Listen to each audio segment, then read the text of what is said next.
This episode is brought to you by 20 Past 4, your one-stop vape and head shop. They get new stuff weekly. Stop in and check them out. 4 locations, 2 in Great Falls, 1 in Helena, 1 in Billings, and Guerrilla Warfare Apparel. The best gear in the fight world. Join the Guerrilla Gang in 2023 because we are taking over. Be sure to use our code TWB10 for 10% off at checkout. That's TWB10 at checkout. And Jamie St. Mark's.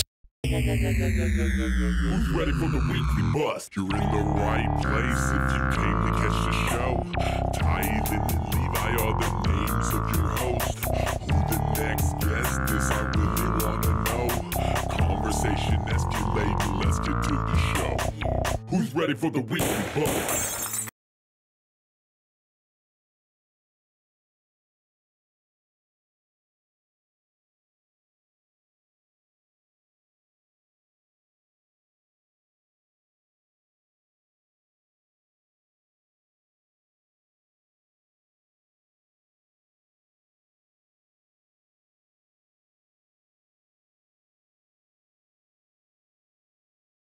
Guerrilla Warfare Apparel. Guerrilla, what's up? TWB10 at checkout.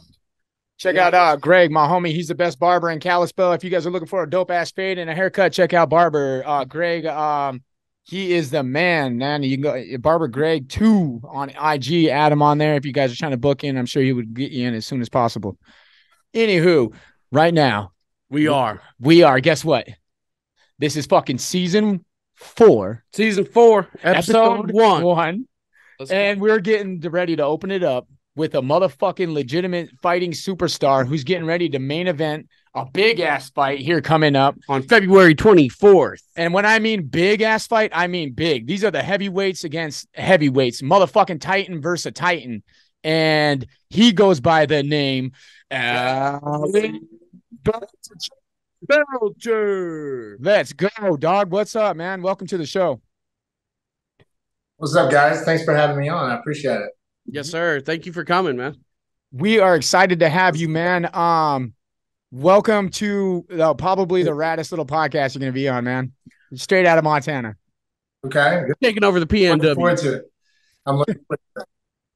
So, can Yeah. we get a quick, like, where are you from? Yeah, let's get a little Where you background from? on you, man. And who are you?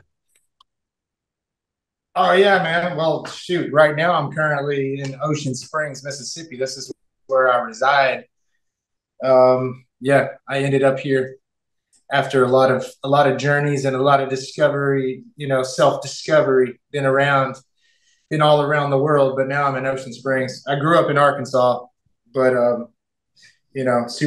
super small a town that I used to think was kind of irrelevant, but now I realize that it kind of made me who I am and gave me that chip on my shoulder. So I left Arkansas as soon as I graduated high school and started chasing those dreams and got a lot of lessons along the way.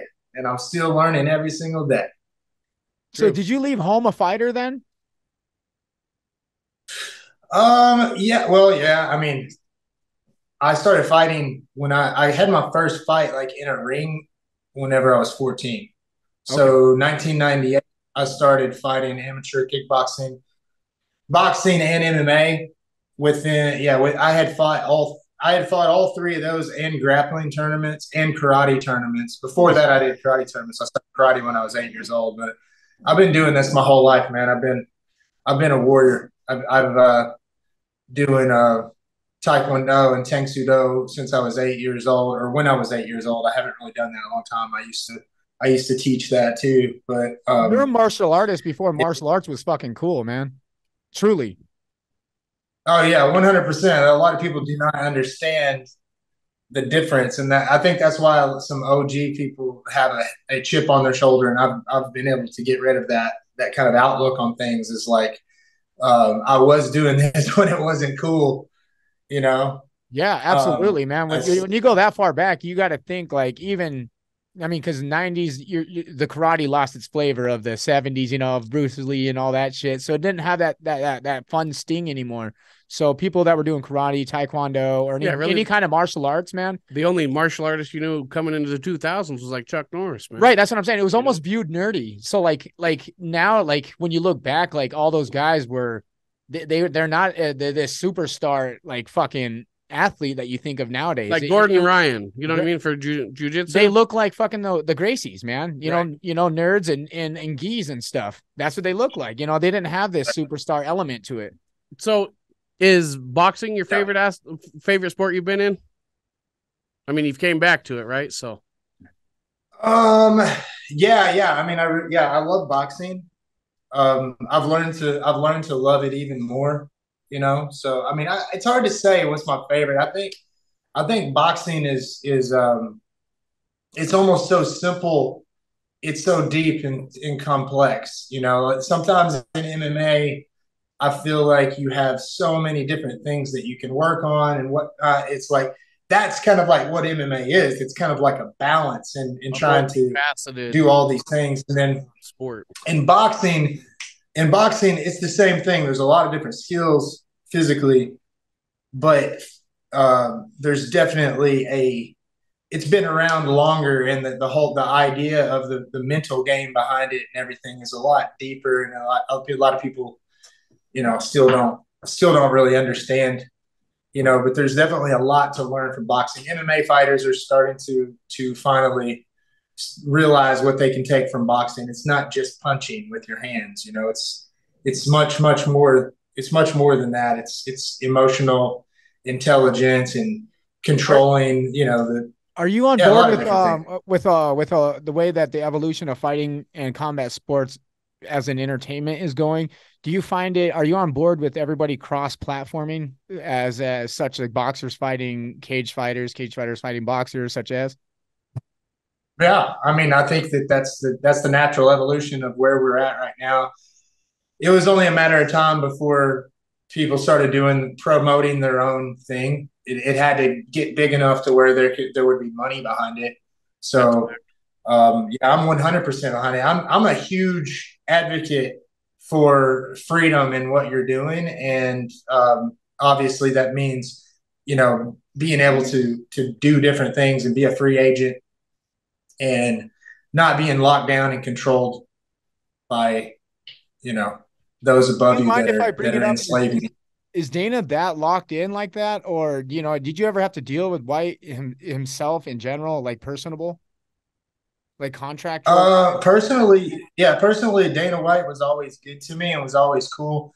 It's really, there's a lot of layers in the corporate world, you know, so there's a lot of, you know, red tape, so to speak. There's a lot of lawyers and contracts and that type of thing. So, I mean, yeah, I mean, my time in the UFC was very valuable. I'm blessed to have been been in there. It's really, you know, I learned a lot, and it gave me a lot of opportunities, opened a lot of doors for me. So I definitely wouldn't take it back. There was, you know, there's definitely an element of being locked in, though. You know, I couldn't.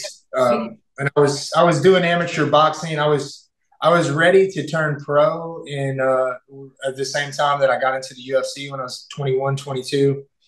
And once I got in that UFC contract, Roy Jones Jr. asked me to co-headline his event where he was going to come back and fight in Biloxi. Oh, wow. And this is a fight. This is like a fight area. Yeah. You know, like this is Mississippi. I've fought a lot of fights in Mississippi before I moved to Mississippi. So Alabama, Mississippi, Louisiana, traditional. If you just look back over history, even pre-football, to where the only prize fighting athletic sport that you could be a professional athlete was boxing. Legitimately boxing, yeah. So yeah, and you just look back through all those years of all kinds of, you know, even other sports, but especially fight sports, they couldn't do them up north. So this has always been an area where people have come together and found it easier to, you know, to get things done. So yeah, it's the same way with bare knuckle. They started here in Mississippi because the regulations and things are a lot less, and, you know, so thank God for that. We would have never had the UFC if it wasn't for Alabama and Mississippi to get started. It's good to be a rebel sometimes, man. Right? Somebody's got to step forward. Yeah. What are your key differences that, like, between promotions? Do you think that you actually prefer versus one another? BKFC and dealing with larger promotions, because BKFC and UFC are not the only larger promotions that you've been in. But with those in particular, do you have a preference of things that BKFC likes to do and what they don't like to do that you have? Not really. I mean, they're a new company, and you know, Feldman is hella ambitious, just like Dana White. Yeah. So he has his goal and he has his vision. He is a fucking an man. We alpha love David, leader. man. Yeah, he really goes hard. Yeah, he's definitely a hard worker. He's a hard worker, and um, I feel like what he's trying to do is supporting me in what I'm trying to do. It's the same thing. So we're kind of blazing the trail there, and it's new, so they're learning and they're growing and everything. But I think it's a beautiful idea. I think that it just gives another opportunity. So just forget about even the difference of the sport or whatever. It just gives another avenue for someone to express themselves in a He's way definitely given that us this they platform. also. What's that? BKFC and David has given us a platform as well, and I know that's been one of our missions too, is to reach a larger audience so we can be a bigger impact with the people in our community. We've now become that kind of people in our community. I think that's kind of turning that page now, where we're being viewed as helpful, like towards everybody. And at least we're trying to. And BKC's done that for us. So I know exactly what you're saying. That platform is growing so fucking fast and so rapidly that I'm really surprised of how well they're handling their growing pains. Right. 179 finishes or something in 35 events last year. It's fucking crazy. So yeah. It's really cool. It's very exciting. I'm happy to be a part of it. So I mean, it's just keep the money flowing in, growing, getting more investors in, and keep so we can keep bringing in bigger names is what it's all about. Yeah. How long were you out of the UFC before you joined the BKFC? Yeah, that's a valid question. It was a total of I think almost 8 years of fighting. So I mean, there was about a 2-year period afterwards where I was training and planning on fighting, but then ended up completely being like, nah, I don't want to do this anymore. Actually, it wasn't until 2016, really 2016, where I was kind of like, all right, I'm never going to fight again. This is, it's been a couple of years, and nah.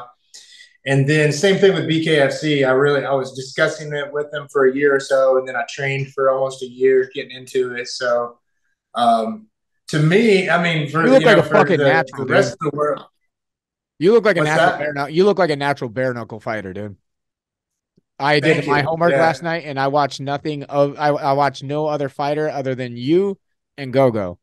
So that was yesterday's homework, and I said, God damn, this guy's a fucking savage. I've watched, dude. I've watched all 3 of your BKFC fights. Right, I seen your BKFC fights, right? But then I started digging into you, and I was like, God damn, this guy's a savage. This fucker's a beast. So we've mentioned the date. We haven't mentioned his opponent, Arnold Adams. How do you think what's your game plan there? Yeah. I mean, a lot of hype behind this fucking fight. It's been a while since anybody's seen Arnold in the ring. It's been a moment since we just seen you fairly recently. Frank Tate, yep. But other than that, we haven't seen a lot of action from Arnold. Is there anything in particular that you're gunning for off that absence? Like, do you think you're going to end it fast, or are you going to use stamina, or like? Yeah, the way that all right. So yeah, first off, the way that I'm going to end the fight is always going to be knockout.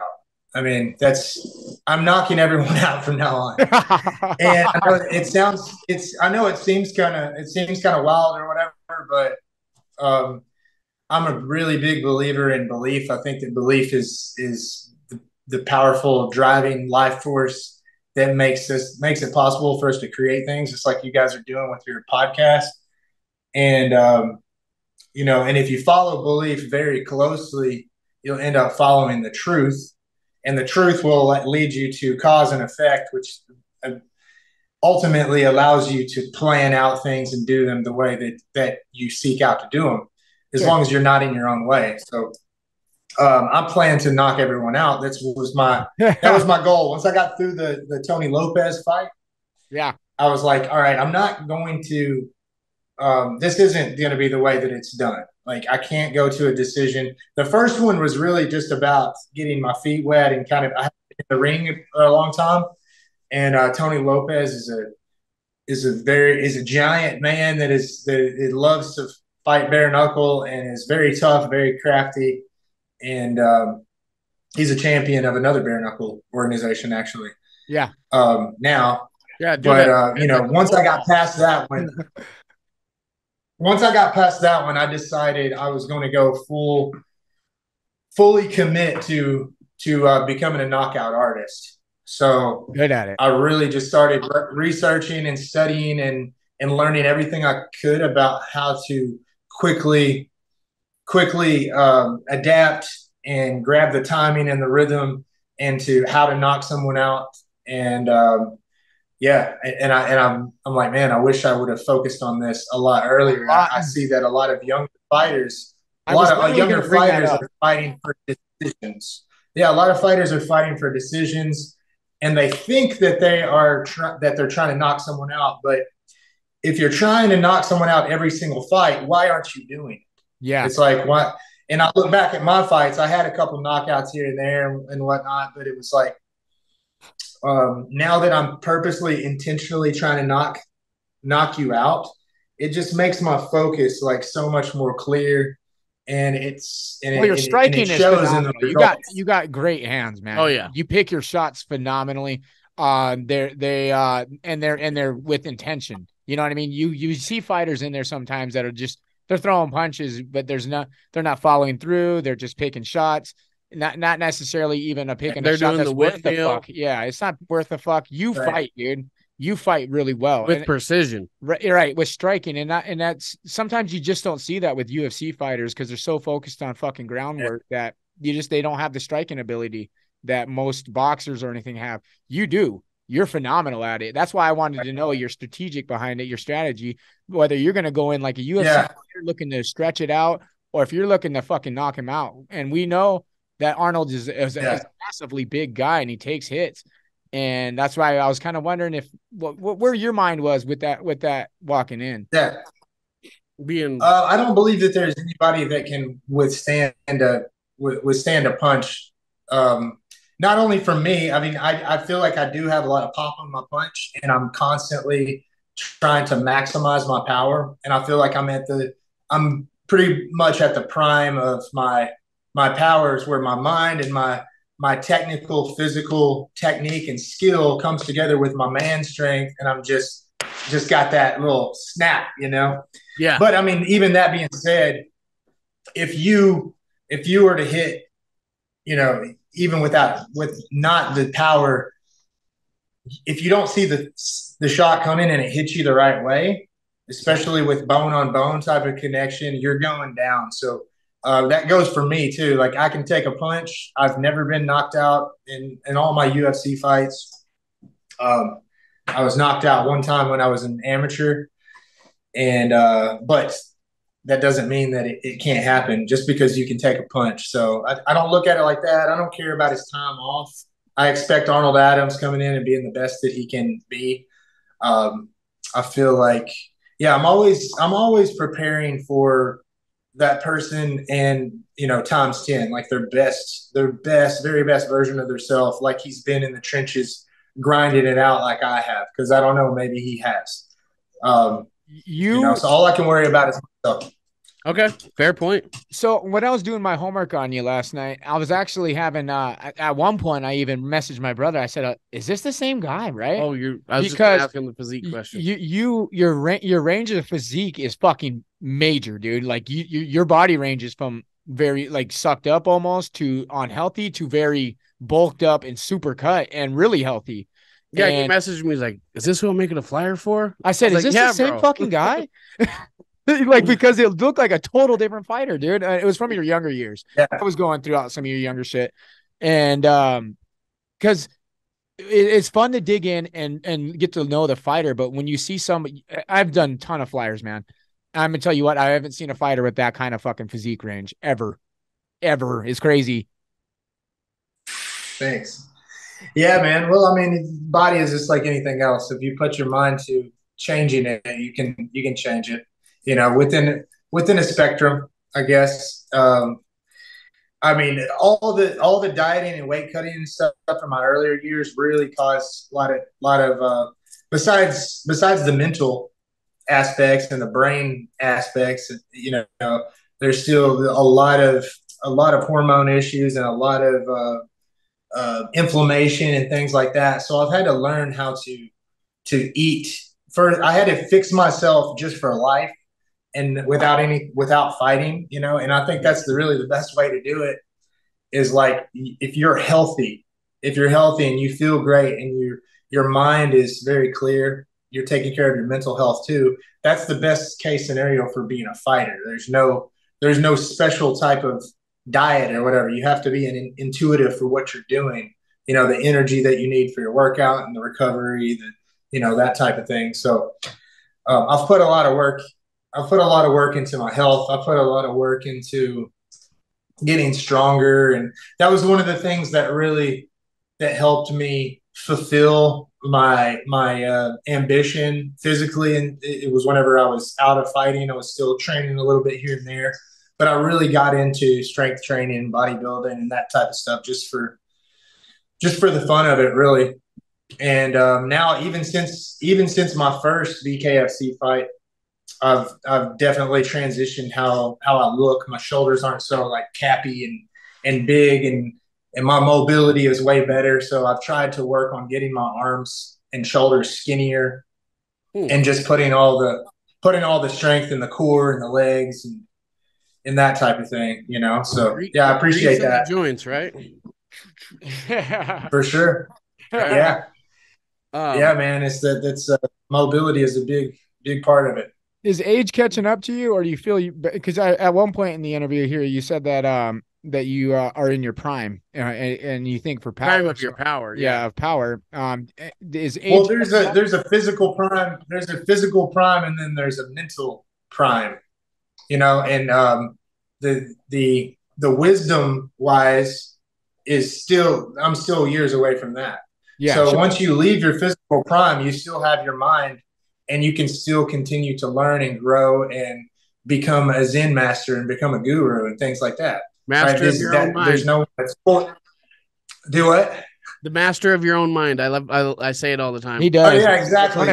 That's one of his sayings. Yeah, you don't want to stop.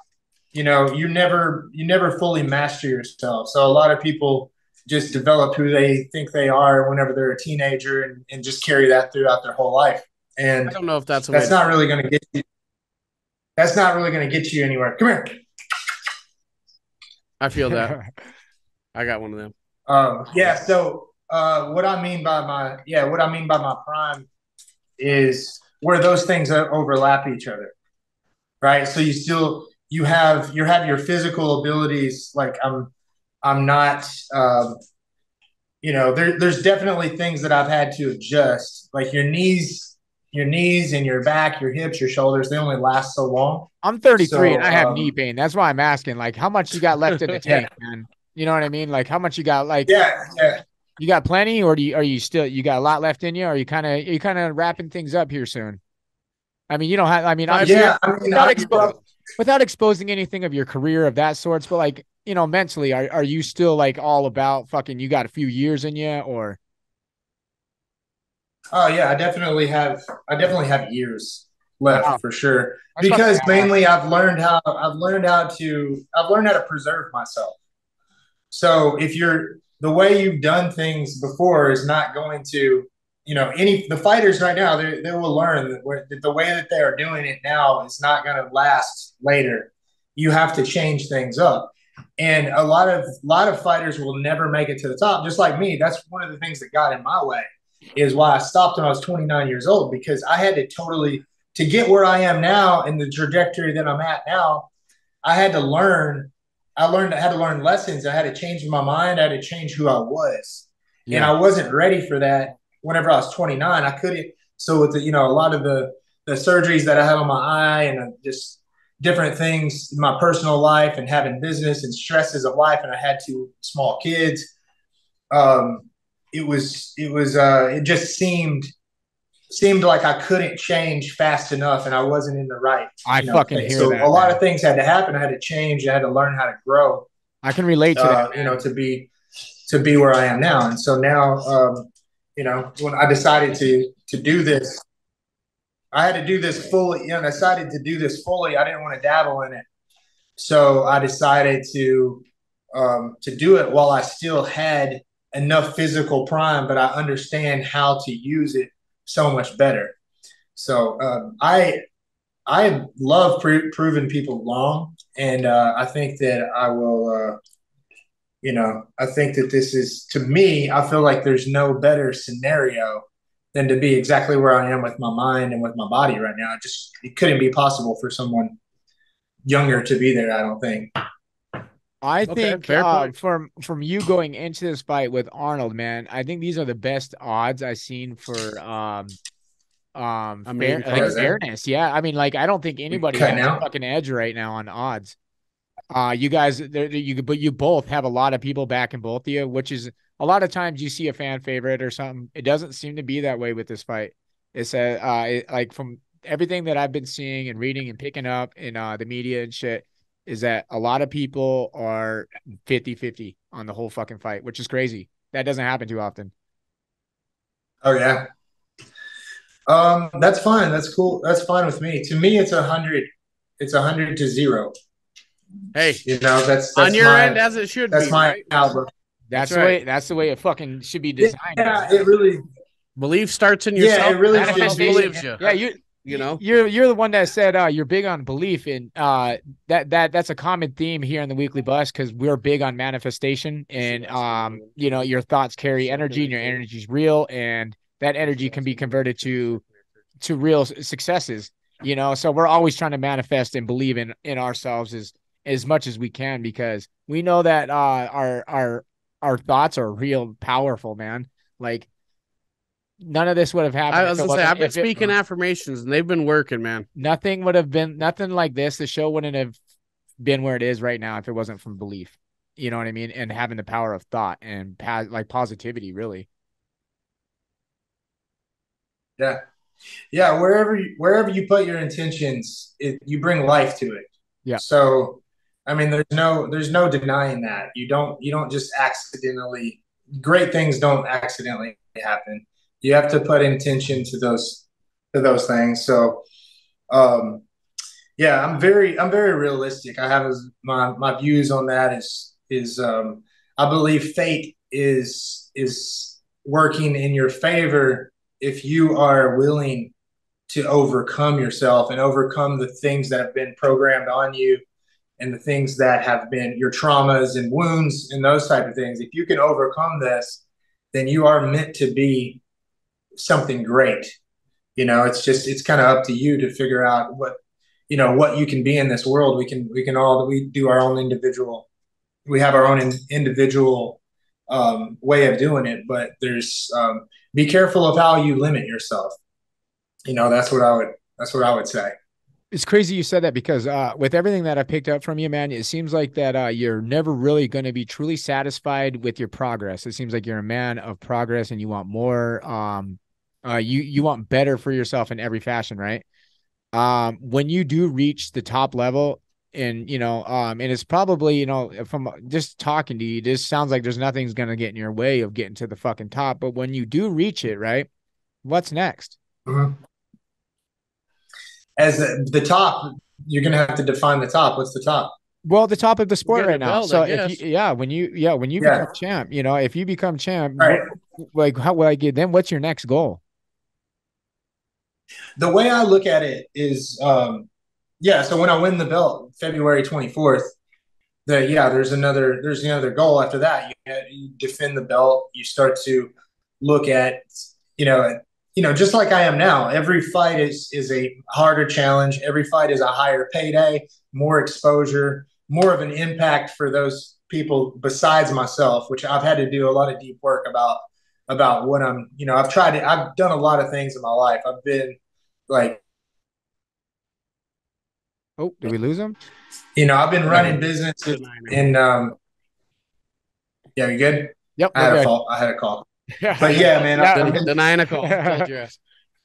No, we're good. I've been doing business and chasing dreams and trying to be something in this world of, my whole life. So I've had to really think about what is the reason, what is the purpose, because you come to a point in your life as a man where that becomes an important thing to understand your purpose and understand your meaning. And if you're just doing it for selfish reasons and just greed, like that will show itself eventually, so it will show itself one way or another. And greatness isn't about yourself. I believe, like Kobe Bryant said, greatness is about impacting other people and inspire them to try to do the same thing. Yeah. And when you see someone else that does it, it gives you a little bit of hope, and at least you can relate to being a human being. And I would warn people to not look at human beings who've done great things and say, well, they have some type of special thing that I don't have. That's exactly why we do this show, bro. They're human too, man. That's exactly why we do this show with people like you, because there's people at home that are inspired by people like you, don't know you, that you're just some fucking super elite athlete that is not approachable. And that's not the fucking case. I've been around so many fighters, dude, growing up my entire life. The coolest motherfuckers I've ever been around are fighters, dude. They're the most humble. They're the most honest. And they honestly have the most they contribute to the people around them. They're often really really shy, dude. I've noticed that a lot of fighters are really fucking shy, dude. Like, they may not look like that shy person in the ring, but when you talk to them and you try to sit down with them, they're really, really shy. And they're really I noticed that with fighters. Maybe because people take fighters as like they get timid of them, you know what I mean? Yeah. Like they're not. I don't know. Right. So yeah, I don't know. I mean, we could go into that, but let's go. I feel like fighting is one of those hard things that you learn so much about yourself, and you get to see such a different perspective because you're in your head it's so clear. It's so clear. For an example, this is what a lot of fighters probably wouldn't even admit, and like the truth of it is that a fighter has experienced a time where they were like, okay, I'm going to do this in the fight, I'm ready, I'm confident, I'm going to win, and then you go into the fight and then something totally different happens. Yeah. Or you quit or whatever, and then you're like, why did I do that? Because I wanted to do something else. And you realize that you're doing this is just like observing your brain when you're meditating. You realize that something else took over. Your body and your brain and stuff is an automatic machine that you have to learn how to operate. Right, and if all your cogs ain't turning, I wasn't expecting this kind of interview, Alan, dude. I'm really enjoying this, man. I wasn't expecting that you were gonna be like you have a spiritual side to you, man, that I really fuck with, because I'm a spiritualist. Are you a guru? You like it? Oh yeah, 100%. Yes, I believe that all this stuff that we're talking about is spiritual, and there's a spiritual world that yeah, dude, fucking would help people to wake up to. And spiritual, and I haven't always been a spiritual person. Well, I'll take that back. What I've learned about myself is that I have always been a spiritual person, and there's always been a feeling of wanting to understand deeper. And I've come to realize that is what spirituality is. It's a deeper look. It's a different lens of looking at things. Yep, my mom's gonna love it. Yeah, our mom's gonna flip when she hears you say that, dude, because she preaches a veil. She's like, there's a veil that most motherfuckers they don't acknowledge, bro. Like, you just can't see it because we're in a mundane society. Yeah, this is truth, man. It's a matrix that we live in. It's all an illusion, and that veil is blocking. It's blocking you from seeing the actual truth, and we're caught up in all the illusion of what's going on. Mundania, man, mundania. It'll grab you. 100%. Yes, and and unfortunately, that's where we spend a lot of our lives and all the anxiety and all the depression and all the struggles, everything out there is really just your true self. It's that feeling that's inside of you, that little I'm trying to think of what they say in the Matrix, the splinter in your mind. Whenever Morpheus said to Neo, there's a splinter in your mind that you've noticed has been there, just poking at you in the back of your mind your whole life. And I think everyone can relate to that. There's something that it'll tell you that there's got to be more to this. There's got to be more. He's ever done Deems?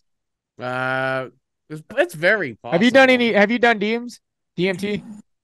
Yeah, oh yeah, for sure. Oh yeah. Yeah. I was like, this motherfucker's done DMT. We're on board. I mean, for me, that same train, man. That's our kind of guy. Yeah, DMT, LSD, mushrooms, all this stuff. It's so beautiful, man, and it does open your eyes. I'm looking for the toad, baby. I recently I did an interview with a mushroom guy and kind of went over a bunch of that stuff. It was the first time really talking about it on social media. Cool, man. But since I've really committed to this and found my purpose and my meaning is bigger than just winning, because it's never really set with me. And I know when I was really close to fighting for a UFC title, there's that thing that holds you back. And I think it may be the same for whatever in the podcast world or whatever it is that you're doing and whatever you're embarking on. I've done a lot of business stuff and money stuff.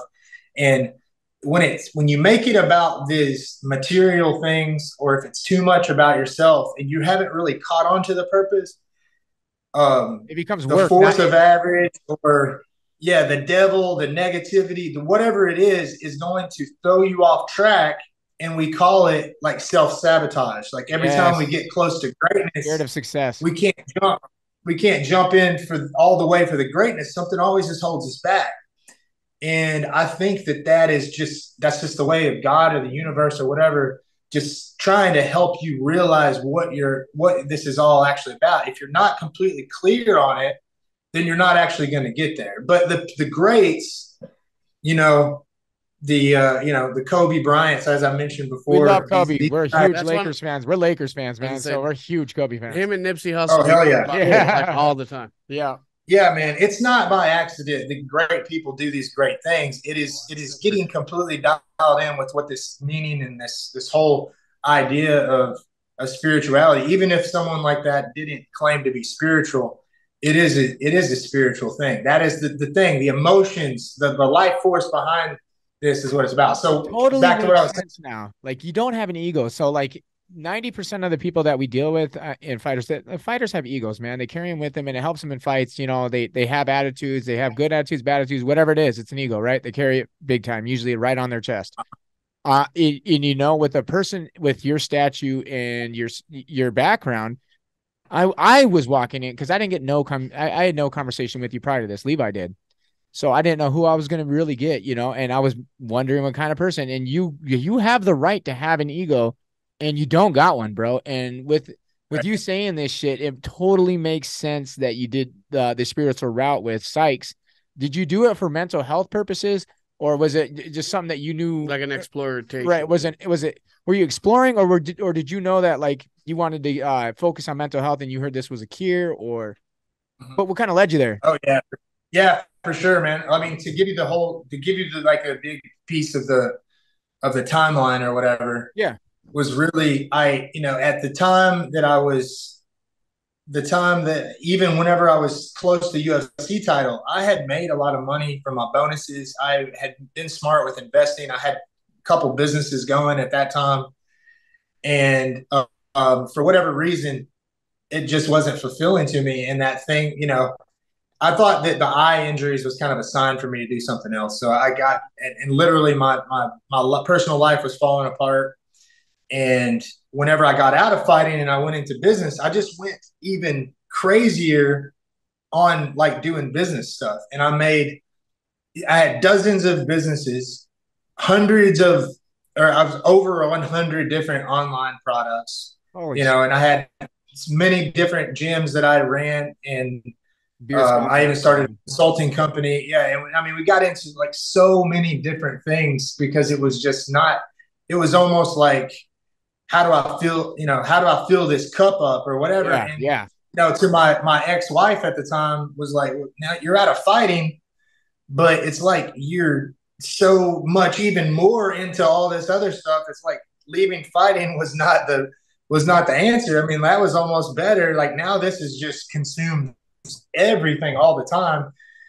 And I almost looked at it as like, well, now that I'm out of fighting, now I have all this time to do this. And you know, you end up letting your family and you know, the things that you need to do kind of sit by because you're like later, you know, once you get here, let me get here. You know, this Fuck, isn't that enough. is me, This man. I isn't enough swear for to me. fucking God, that is me currently in my life. You literally just spoke my words out of my mouth that I speak to my wife on a daily basis. Just, I need a little more time. Once this slows down, then I got you. Fuck, that's Yeah. crazy, man. So, Yeah, it is, man. It is. And you know, that's, you have to understand what, you know, what it all means and what it's coming from and what that feeling is. You know, as a man, you're there's a hormones, there's a desire to climb the hierarchy and to raise up, because that's how we've evolved. That's just how our system kind of works, yeah, you know. But what we're missing is we have something that other animals don't have, is we have conscious. the ability to consciously connect with our spirits. Yes, a And conscious. we have the ability to overcome the need to be hungry and to kill and to have sex and all these types of things. And that's where greatness is. You know, I'm I'm not learning gonna that be as a like, man, as a 33-year-old individual right now. Like I feel like I'm kind of turning. I maybe you can, you got a little age on me. My brother's yeah, catching up, but like I'm at this point where I feel like you said earlier, I'm running out of time. I have a lot of pressure on me. I got kids, you know what I mean? Like, I feel like I've yeah, wasted my 20s. Now I'm in full fucking gear. I complete everything that you're saying, dude, is almost like you're yeah, pre-warning me, or dude, it's almost like you're teaching me. You don't even know because you're saying the shit that I'm currently going through that you've already experienced. And it's dope. 100%. It's fucking cool, man. That's what it's about. That's what it's about, man. Is it's not about being a teacher or a student. It's about being a student when you need to be a student and being a teacher when you need to be a teacher. And that's how we all work together. We're all kind of like one thing working together. Yeah. And that's what this fighting thing is to me. It's like this is a way to help more than just one person beside me, which my son, when I'm put a lot of focus into raising my son, but I feel like that my unique position allows me to do it a lot more and to show, you know, Yeah, dude. show people, you know, a little bit. And I don't have it all figured out. Trust me, but all I can share with you is my experience. And when I was What's 33, up, by dog? the way, was a very important year. 33 is when I went through a divorce, or I'm not sure if it was, yeah, about 33. I know that it was I'm not sure if my divorce was actually happening at 33, but I was in a place where I knew It was that coming. my family Yeah. was splitting apart, and it was a terrible time. And that time I even kind of tried to revisit going to God, and you know, and I found, and I didn't have any male friends that I could tell all this stuff to. So I talked to a pastor. I got into this like church type of stuff, and that, Isn't it you fucking know, and strange, dude? We talk about that topic often because it's a real thing. We love talking about mental health of men, and for men not having outlets or even friends to fucking really talk to. It's there's a funny. reason. That's cool that you brought that up because it's a topic that's often talked about on here. Yeah, it is. Yeah, good, man, good. That's where I want to go with it, actually. So, And I don't care. I don't care. It's only for the people who are ready for it, really. Yeah. But 33, there's a reason behind these stories and stuff, and I'm not like sharing any type of religious belief or something, but I mean, it is. We know that there is ancient Mom's sacred gonna fucking geometry. Mom's gonna There's freak the fuck sacred. out, dude. sacred geometry. Mom's gonna See? freak the fuck You're out. on Dog. We know You're that on a different there's level, sacred geometry, You're on meaning our that fucking level, there's man. I 'Cause- swear, Cool, I dude. swear to God, we're on the same frequency, But bro. only our mom seems to talk about sacred geometry. Right? Yeah. That we're Yeah. So, And anyways, Christ yeah, without consciousness not explaining sacred geometry, but look it up, whatever. But sacred, there's also it's a way of coding with geometry. These codes are also in religious texts.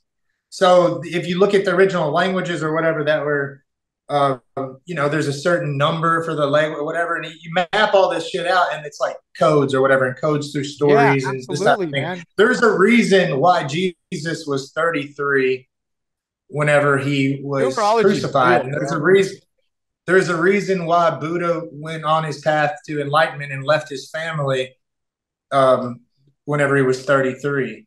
There's 33 vertebrae in your spine. There's so many things that are significant about that time in your life whenever you're in, and even if it's not specifically 33, what it's showing is that somewhere in this time your brain is developed when you're about 25. So after 25, you start turning into somebody else. Just like whenever you're 8 years old, when you're 7 or 8 years old, you start turning into something else. Yeah. You become aware. If you see a 6-year-old, maybe even a 7-year-old, all right, it's different for everybody, but you see the kids running around and they're imagining all these things, and they're like playing cops and robbers, and they're dreaming. When you're 7 or 8 years old, you wake up and you become something else. You become aware of I'm in this world. And then it happens again when you're about 12 years old or so, 13, and you start to get the hormones start to come in and fill your balls up. Yeah. And you're like, it's information from the universe telling you to, look at the girls. You got to breed with the women, and you got to fight other men for those women. And you got these things. You start to turn into something else. Bro, if you don't know that, I have someone in my comments right now. He said, Belcher's cool as a motherfucker. I'm an even bigger fan now just hearing him talk. I was a fan of his fighting before, but now I'm a fan of him as a person. This is exactly why we do this shit, bro. Our boy Cartoon said he works harder than his opponent before they ever get in the ring. It's not ego, it's preparation. Yeah. Damn right. Yeah, you got people that are loving this, man. You're saying some shit that people are listening to, man. They're fucking with it. So speaking of being a teacher, do you still teach children's MMA? Hold on, I interrupted him, bro. I just wanted to let him know before it left that people are fucking listening to you right now, man. They're digging it. Yeah. Yeah, dude. So, you go through all these changes. And when you're a teenager, this is one that I think every man should really look at is, did you get your hormones and go through puberty? And what it does is when it will develop thoughts. You see what I'm saying? Yeah. So when you hit those hormones and you get this feeling to puff up at another guy, it manifests itself in thoughts. Okay, and then so now you start all these natural signals and stuff are going to turn into thoughts, and that's where that's where girls when this happens to them, they start talking about other girls, trying to put them down. See how it manifests itself in thoughts and in the words and that type of thing. Yeah. So ask yourself as a man, and when you developed this and you became self-aware, did you develop some type of identity at this time that you haven't grown out of yet? And you became a man, because think about it. Ask yourself, when do you become a man? Is it when you're 18? Who knows? You know what? This has been a topic I think not necessarily a man, but a grown, like an individual that is considered grown. I told my wife the other day, because I do shit my way, and a lot of times it's viewed unconventional and shit. And I said, you know what? I bet you there's a 90-year-old man looking at me saying that young kid's doing some shit right now, dude. You know what I mean? I'm 33, and to a man that's 90 years old, I'm a fucking pup. But to for sure.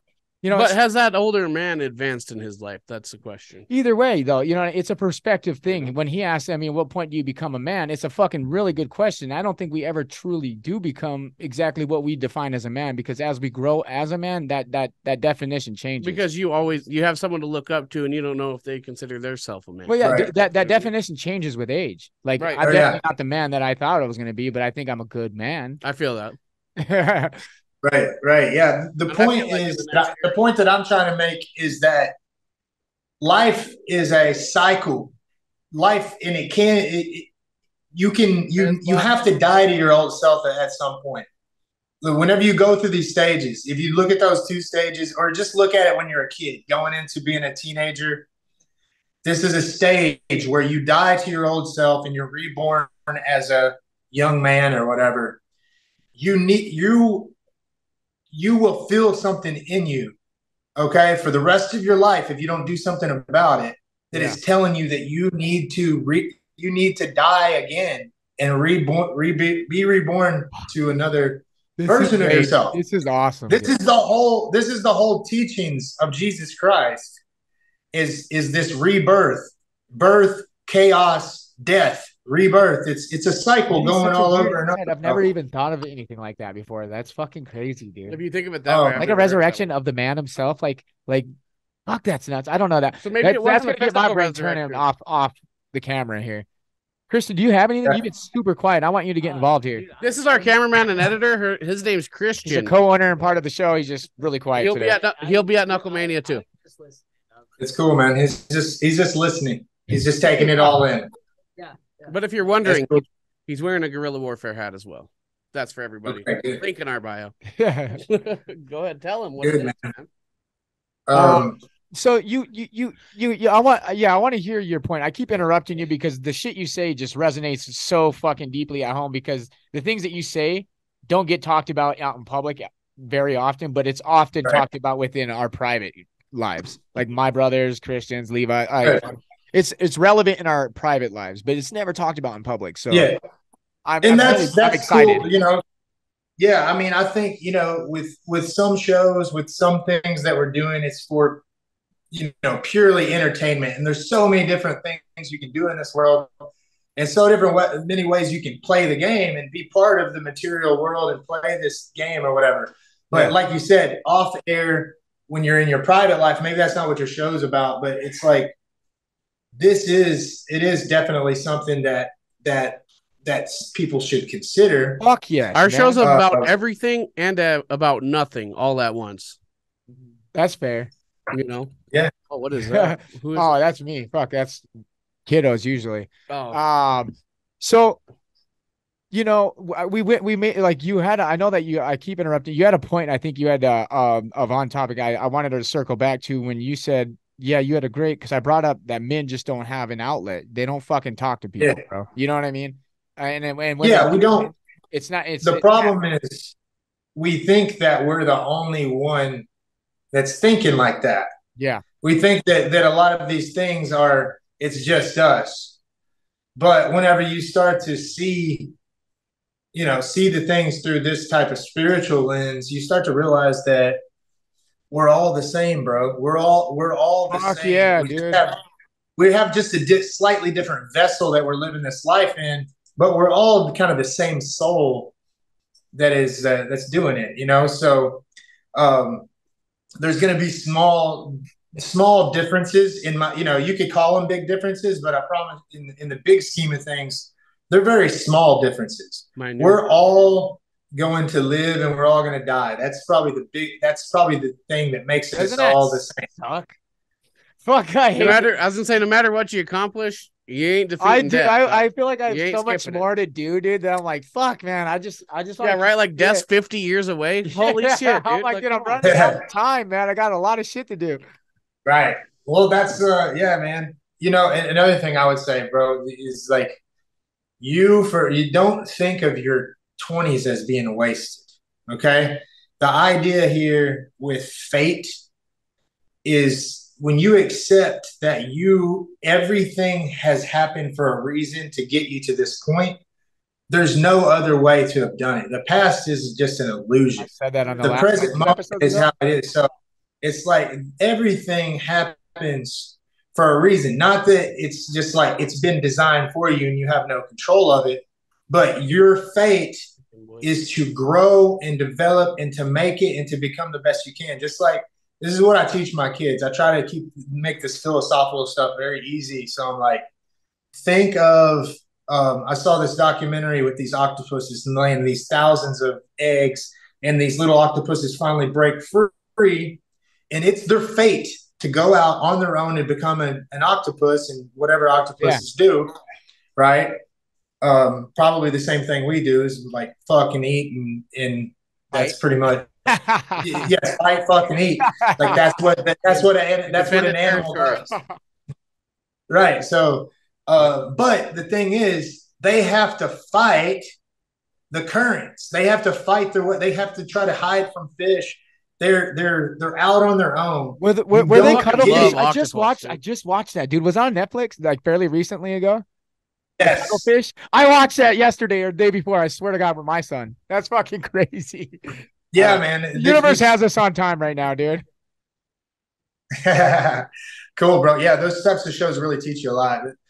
You know, life doesn't just present itself and happen for you. Your fate is to become something great, but you have to overcome yourself. You have to overcome the elements. You have to overcome these. You have to go through pain. You have to go through struggle, and going through that pain and the struggle is what makes you into what your fate is for you. So whenever you avoid fearful things and you avoid the struggle, you avoid the pain, what do you think's going to happen? You're never going to get to grow to the next level than what you're meant to be. Right. Very true. So, oh, what happened? What the fuck? What the fuck just happened? We lost internet for a second. Oh no. Yeah. What the fuck? They didn't even warn us, dude. Is he still there? He should be. Hello. Are you still there, Alan? It said recording stop. It's still recording on our end. It's just I'm here. Yeah, something happened here. Yep. Yeah, I don't know what that was. Yeah, we don't know, but as long as we still got you, perfect, cool. Because we're like, yo, did we just fucking lose you? We don't know what happened. No, you're black screened right now for some reason. Something redlined on us and fucking kicked us out or something. I don't really know. Hello. There he is. It's coming back, right? I feel like it. Yeah. Was it a maximum hour or something? No. We have the premium, so we can go as long as we want. We don't know what the fuck happened. It didn't even warn us. It's the internet. Yeah, something with the internet didn't warn us. It booed us. Something, I don't know. If you can hear us, though, I want to run this on still while Christian figures it out. There's a question that has been eating at me because we have a lot of young fighters that we're surrounded by. Can you? He's not there. What the fuck's going on? Internet's fucking. I have good internet, which is fucking crazy. Oh, there he is. Cool. Sorry about that. I didn't know what the fuck happened. We have no idea why that happened. Is he here now? Where'd you go? Go back over where you were. Yeah. Come on. It's unstable. Why? I don't know. We have 5 bars. It doesn't make any sense. It's this fucking building, dude. We're in a brick building, dude. It just doesn't work sometimes. There's like 400 people here. Okay. We got you. Fuck yeah. Okay, cool. So I have a question that's been eating at me. It's on our fucking board here. We have a lot of young fighters that are making a come up, right? And you entered UFC in 2006. Your first checks was $3,000. What was your mind state? Going into a professional large promotion and making $3,000 on a fight. It's good to be honest for these younger fighters that don't even have the opportunity to know that they can keep going. What they're getting into, right?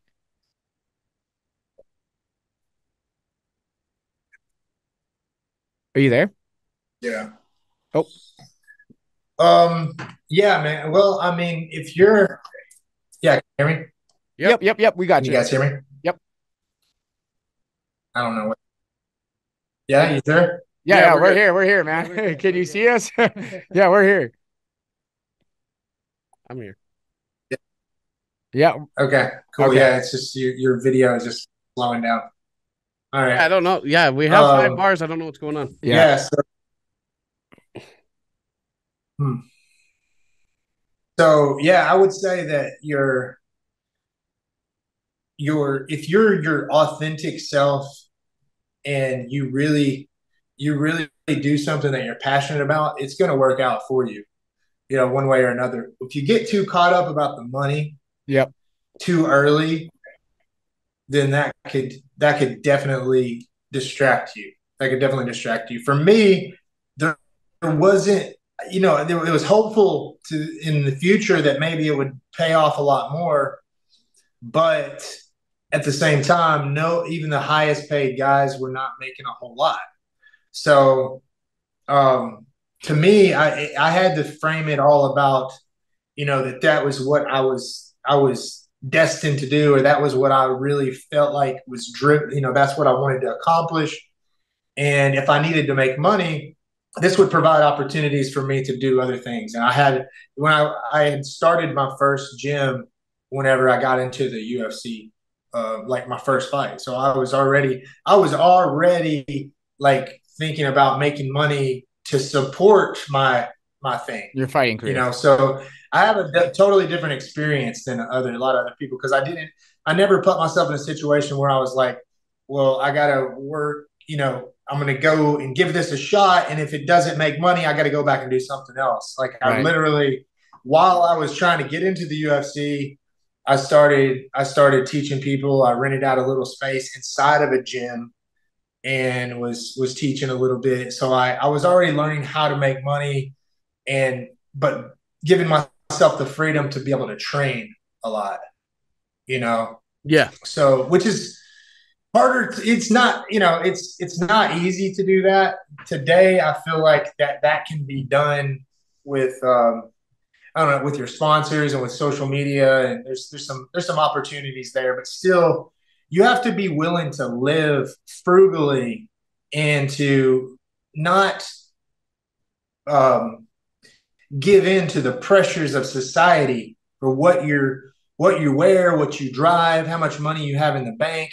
None of that shit matters. You know what I'm saying? None of that matters. If you want to be a UFC champion or a boxing champion or whatever, you have to be able to sacrifice material things. You have to be able. That's great advice. So, that's really great advice. That's what I would do. And don't try not to see if you get married. Now there's another thing that you're going to have to provide for. You got kids. That's something else you're going to have to provide for. So even without the society pressures, now you have real pressures to do that. And if you have, say you're getting married and you're not on the same page with that person and having kids and whatnot, they may not understand. So, I mean, it's very important if you are going to get with somebody, they have to understand what's going on, what this real big picture is. And if they do, then even your wife and your kids can understand that everyone is going to, in a way, sacrifice those material things that you don't actually need anyways. So you can make it a good thing 100% for your family. This is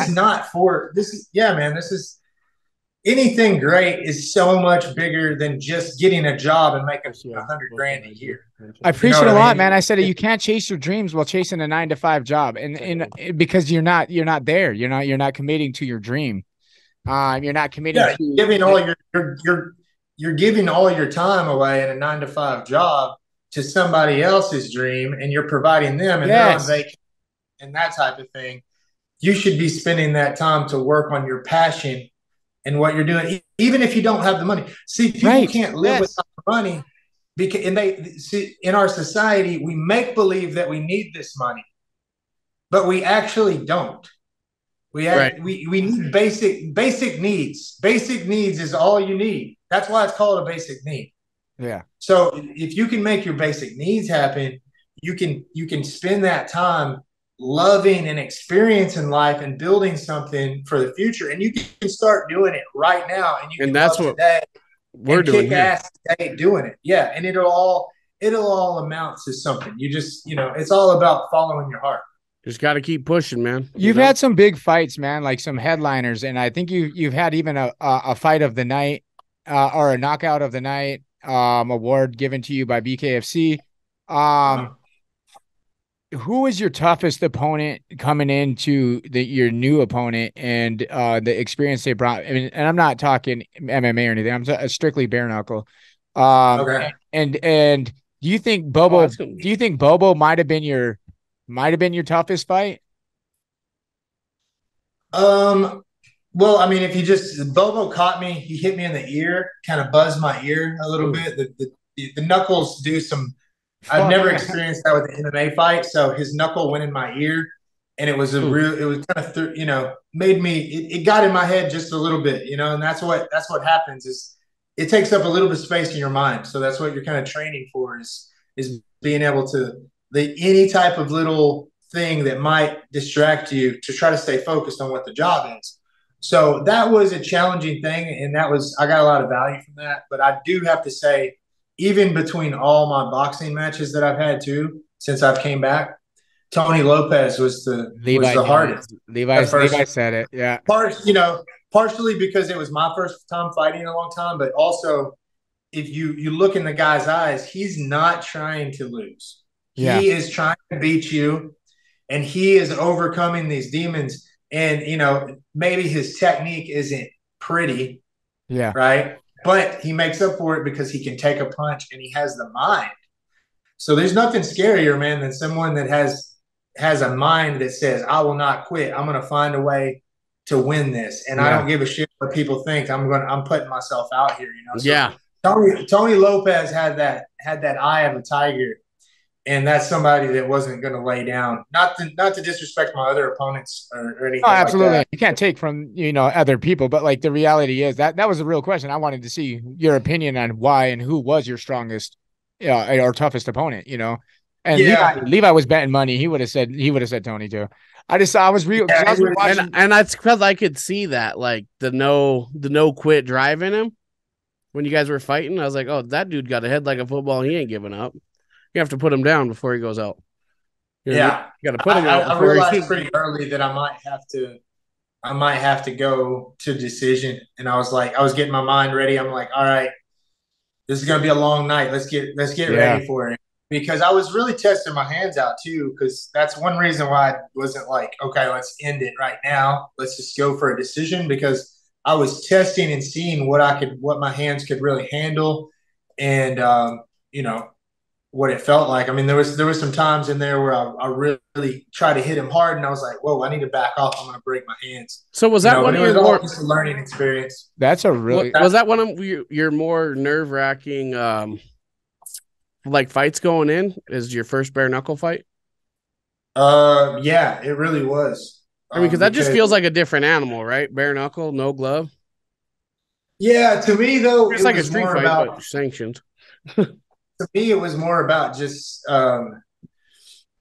keeping my mind focused on it. It had been so long since I had fought that there was just a lot of doubts and stuff that were coming in. Like, man, you're really doing this. Oh shit! Like it's been a long time. You Yeah. really. I had to overcome some so that type of stuff. So that was a fun one. That was probably one of the most growth that I've got in my whole career. Have you been rocked yet? Be honest. Oh, and BKFC, Yeah. the punch, the one that Bobo hit me with was probably the closest one that kind of Disoriented. Set your equilibrium a little bit exactly different. disoriented me for a second. I had to get my footing, that type of thing. So yeah. Okay. Um. So, are you personable with Arnold? Do you guys have any kind of relations going into this fight? Have you guys talked at all? Seen each other at an event or anything? We haven't talked since we signed the contract, but we've definitely I've definitely talked to him in person briefly, and we went back and forth on message. We had some messages here and there. Yeah, he's always been very respectful, and Cool guy. but yeah, Yeah. He's a have cool anything. guy. I've Yeah, he got I've seems like gotten a couple personable conversations with him one-on-one. He seems really nice. Yeah, he's a cool guy. yeah, he seems very cool. He seems like a good dude, and I try not to make it about my opponent, anyways, man. I'm trying to like we said earlier, master myself, and that's it. I feel like that's a dangerous man that's trying to master I would themselves. agree with Himself going into a fight versus another man. You know what I I mean? would completely agree with that whole statement you just said. I think that he probably views you a lot of the same, just the conversations that I've had with him. I haven't talked to him recently, and none particularly about you, but the conversations that I've had, I bet you from the feeling that I got, it would be similar viewed, mutual respect, and kind of that background as well. Good, yeah, man. I think my least favorite part about bare knuckle, honestly, is the culture of the fighters thinking that they need to project some type of an ego, you know.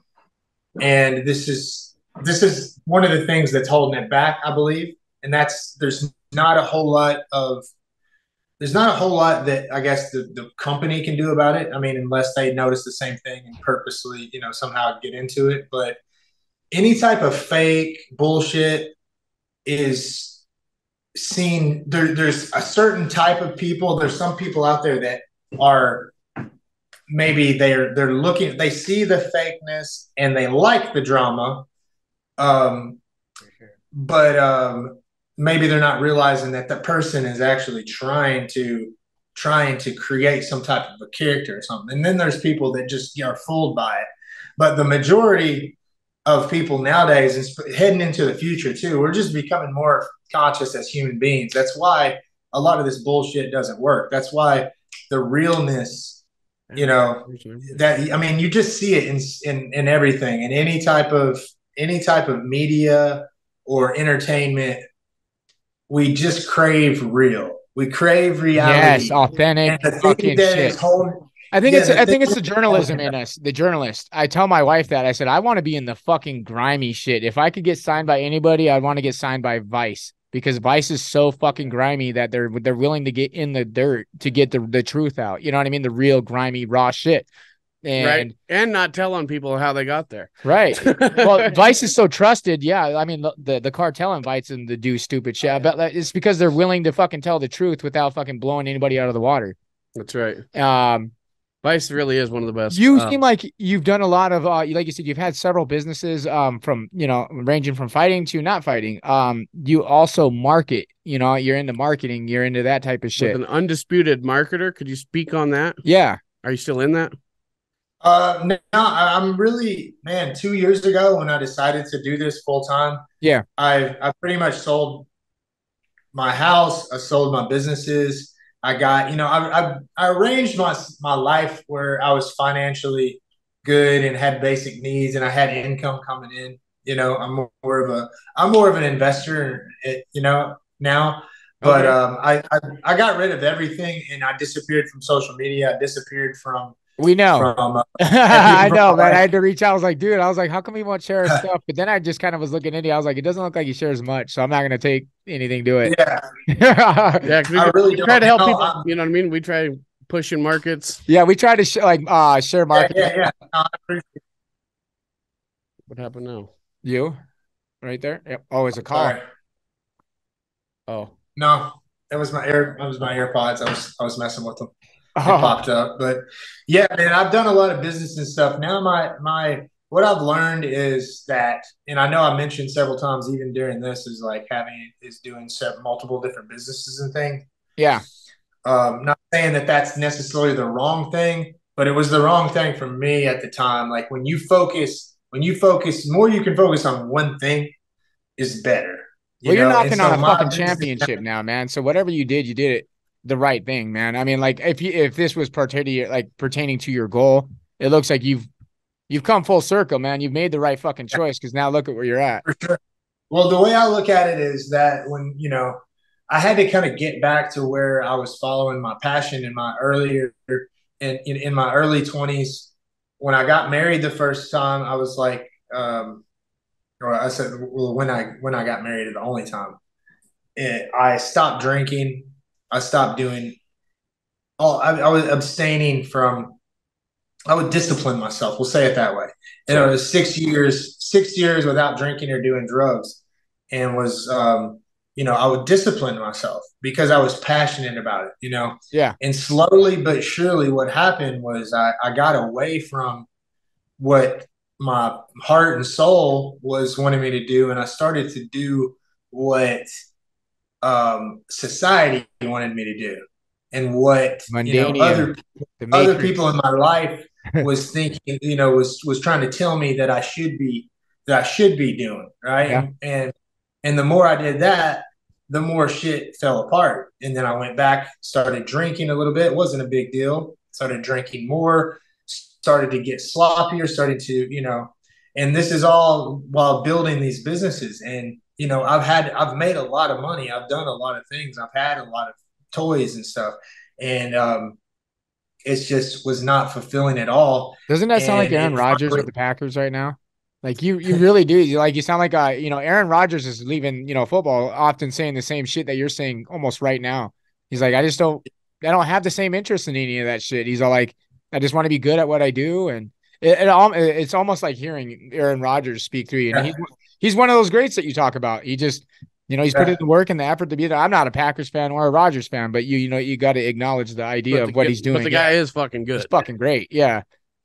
Can't be mad at But that. he often talks like you. I don't know if you listen to anything podcasty or anything like that, but if you ever get a chance, listen to an Aaron Rodgers podcast or something. He talks a lot like you do, man. Dead ass. Yeah, good, man. Yeah, yeah, we'll check it out, dude.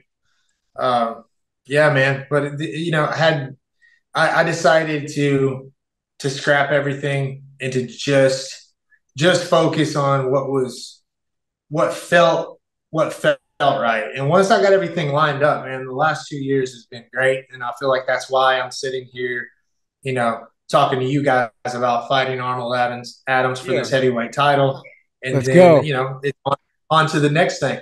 Yeah.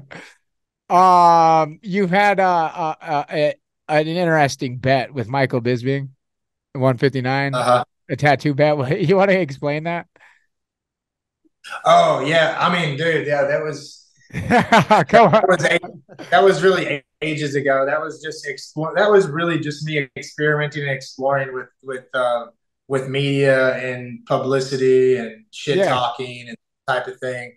I mean, me and Bisping never really had. I mean, I guess I could really say at the time that I kind of thought he was a douche a little Yeah. bit, and he's been known to be He's a a little douchey douchey. guy. At least he has that characteristic of him. Kind of like Yeah, Shell Sonnen. I love that guy. I love On the Sonnen though. on the Sonnen's a on the G, mic, bro. dude, Sonnen's a fucking shit, dude. Sonnen's a I G. wish he is still fighting, or is fighting now in the market we're in. Speaking of tattoos, is there a most meaningful tattoo to you? Good question. You had a really good question that you need to ask him, by the way. You have not asked him. Which one? We lined it up. Yeah, so I'll see if I can think of it in a second. Oh, was it on the first slide? meaningful tattoos. I mean, they're all somewhat meaningful. I mean, most of my tattoos are things that I dreamed about or had some type of vision or had some type of saw something in a trip or something like that. So they're all very. It would take me a while to figure out which one is which one is which. And Who's on your left bicep? Is that Johnny Cash? Oh, this is Johnny Cash. Yes, That's what I thought. Nice. See, I haven't really got a that's one of clear the enough first ones photo at it. I was like, I think it's fucking Yeah. Cash, man. Yeah, Johnny Cash. This is the one that I'm most known for. Yeah. Everyone Yeah, I was was gonna say, that asking. one was in your early career. Like, Yeah, that looking was the back, one I was trying to pick that up. tattoo's been there. You The know what I mean? picture was too old. Oh, yeah, I was looking at it. It was too pixelated, so I Mission couldn't make them accomplished. out. What's up, boys? You got a couple of people. So there was another person that wanted me to tell you hi. Fucking oh man, I can't think right now, man. Someone was in my DMs, and when they found out you were coming on the show, I was supposed to say hi to him. So this is me saying hi to you from them, whoever it is. I can't think of them at the time. Okay. Well, hi to that random person. In order for you to build some hype around your fight, I want you to take some time out, maybe mention your sponsors if you have any special people that's been helping you along the way, or if you're kind of doing a solo, whatever the choice is. But like, if you have any sponsors or anybody you want to reach out to, or any charities, anything that you want to shout out before we close our pod up here. Yeah. Because I want you to have that opportunity to shine on the people that deserve it, that's been helping you out in your life. And then also if you have any businesses. Yeah, I mean, I would just say dude, probably the biggest supporters for me to do what I do is shoot. My family really like motivates me to try to lead by example, you know, and they're always up for whatever, this is like everyone. So, and then I would say I really have some really awesome relationships now and really close friends. My friend Robbie Ellis is like, we embarked on this journey kind of together a couple of years ago, and he helped me rebuild my body and get healthy, and has introduced me to a lot of things. We're doing this thing together. So I have some very key people that are I think that are a part of it. It's almost like takes the place of being a therapist or having a therapist. Whenever you have friends that you can actually open up and talk to and stuff. My friend Tyler Hill is just like that too. Tyler Hill, so shout we're, out, we're bro. growing together. So those are so influential. And these guys kind of serve boxing a ton. As far as sponsors go, Cake is a big sponsor of mine. They do like weed vapes and stuff like that. It's a really good product. Kate. This is another. Hey, you guys, thanks for joining us. We have some apologies due to technical difficulties that Internet are in owed. this old-ass building. We owe Alan Belcher an apology. He got cut off right during his fucking sponsors. We're going to have him back on. We enjoyed the conversation we had way too that much. was fantastic. Yeah, we enjoyed Different podcast than we thought it was going to be. Yeah, That was awesome. and we enjoyed it way too much for it to be ended so abruptly. So we are sorry to the viewers. We're going to get him on again because the episode was so in-depth and it was so fucking... It was awesome. Part 2, 100. Podcast was sick, dude. Speaking of sponsors, though, I want to let the Haas... No, Christian, go ahead. Sponsor us out, bro. Boom. Brought to you by Guerrilla Warfare Apparel. Yeah. What's our code? What's our promo code? Use our... fuck me, Start over. start over. Ready? Go. Guerrilla Warfare Apparel. Yep. Okay. Guerrilla Warfare Apparel. Use our promo code TWB10 At checkout. And save yourself 10% off having your total purchase. And if you're not going there for our merchandise, make sure you can check out some of the other dope-ass gear that they have. Anything in the store, 10% off, TWB10, Guerrilla Warfare Apparel, link on our bio. I'm not going to... 2023, this is a team to be on, man. So if you're looking to gear up with us, that's what we're going to be rocking at during our events is Guerrilla Warfare. Because we are taking over. Taking over. Oh, see? There you go. See? GWA mashed up with TWB, and we are fucking ready to take over the fight culture in the gear world and also within the media world. So you can join us on that, and make sure you go check out their gear at GuerrillaWarfareApparel.com and use our promo code TWB10. TWB10 at checkout. Also, 20 past 4, your one-stop vaping Vaping head shop. There we go. 4 locations, 2 in Great Falls, 1 in Helena, 1 in Billings. Check us out. Absolutely. And as always, our lovely aunt, Jamie St. Mark's. Yee! And, Jamie St. Mark sponsors the show out of love, but she also does it for another purpose that we never really truly shine our light on is for all the youth here in Great Falls or anybody that's an adult that's looking for an outlet to go and train, make sure you go check out Electric City Boxing Club.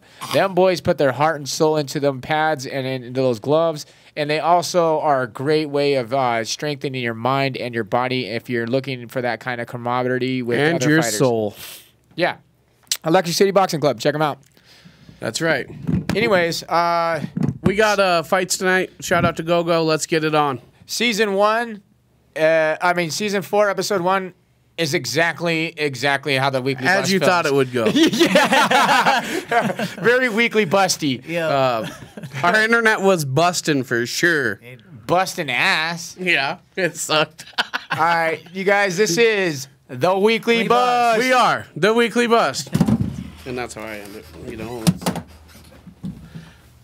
He said, I'm not cutting that. I was like, yeah. Dude, we're keeping that